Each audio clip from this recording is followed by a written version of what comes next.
grup WA kelas yang selalu ada aturannya, komunitas yang cuma kenal dari dunia maya. Tapi tahukah kamu, semua itu ada kajiannya di dalam psikologi komunitas. Halo semuanya, kenalin nama aku Alia Hali dengan NIM 2304 1460231 dengan mata kuliah psikologi komunitas. Pernah nggak sih kalian ngerasa lebih dekat sama orang yang cuma kalian kenal dari grup WhatsApp saja?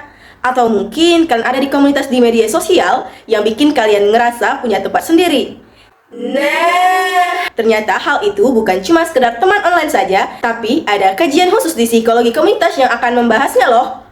Yuk kita bahas bareng. Kali ini saya akan mereview e-book dari karyanya Yuradi yang berjudul Psikologi Komunitas, yang dimana saya akan mereview salah satu bab, yaitu bab 7 yang berjudul Komunitas Virtual dalam Masyarakat.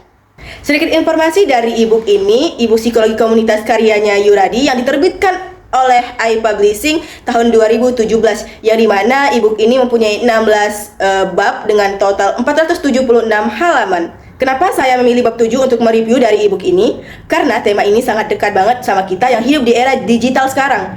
Mulai dari grup kelas online kayak kita sekarang ini, komunitas konten kreator, sampai komunitas hobi yang kita cuma kenal dari dunia maya saja. Semua itu termasuk dalam kajian psikologi komunitas virtual yang akan kita bahas sekarang. Di bab ini, penulis mengutip definisi dari Howard Rangel, orang yang banyak riset tentang komunitas virtual. Katanya nih, komunitas virtual itu adalah kumpulan orang yang saling berinteraksi di internet dalam waktu yang cukup lama, dengan rasa empati yang ada, sampai akhirnya terbentuk hubungan yang nyata di dunia maya. Ada yang lebih menarik lagi loh, menurut Fengbeck, ahli lain yang disebutin di dalam e-book ini, ada 3 cara untuk melihat komunitas cyber.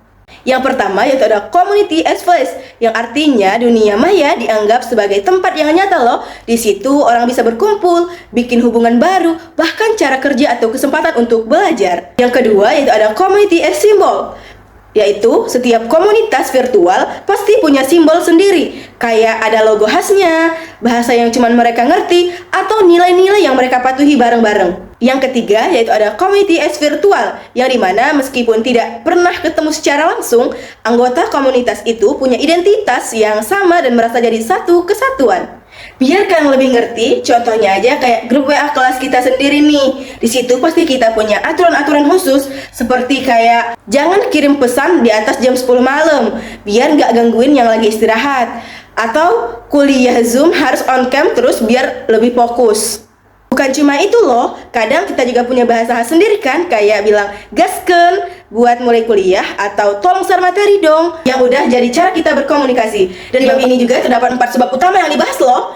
Dan yang pertama yaitu ada virtualitas kehidupan, yang membahas tentang gimana dunia maya udah jadi bagian yang tidak bisa dipisahkan dari kehidupan kita. Misalnya aja kayak admin komunitas harus bisa ngelola anggota dengan baik agar tidak ada konflik yang bakal terjadi. Yang kedua yaitu ada masyarakat cyber dan lenyapnya batas sosial, yang membahas tentang bagaimana kita bisa berteman dengan orang dari daerah mana saja, bahkan dari luar negeri tanpa ada batasan jarak dan waktu. Yang ketiga yaitu ada cyber dalam kemajuan teknologi, yang dimana teknologi yang semakin canggih bikin komunitas virtual makin banyak dan gampang diakses. Yang keempat yaitu ada kritik kultural dalam inovasi teknologi, yang dimana bagian ini mengangkat sisi kritis terkait komunitas virtual, seperti bagaimana perkembangan teknologi bisa mempengaruhi nilai-nilai budaya lokal, munculnya masalah seperti hoax, pelecahan daring, atau ketergantungan pada dunia maya. Jadi intinya pada bab 7 ini sangat membantu kita buat pahami bahwa komunitas virtual bukan cuma main-main di internet saja, tapi punya peran yang sangat penting dalam kehidupan sosial kita. Meskipun banyak banget manfaatnya, kita juga harus tetap jaga keseimbangan dengan kehidupan nyata dan selalu hati-hati dalam berinteraksi. Buku ini sangat direkomendasikan buat teman-teman yang mau belajar lebih dalam tentang psikologi komunitas,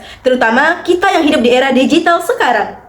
Jadi pada intinya komunitas virtual bukan hanya tempat bertemu di dunia maya saja, tapi juga ruang di mana hubungan nyata tumbuh dan kita menemukan tempat di hati orang lain. Semoga kita bisa jadi bagian dari komunitas yang positif dan bermanfaat. Sekian review dari saya kali ini, semoga bisa bermanfaat buat teman-teman semuanya.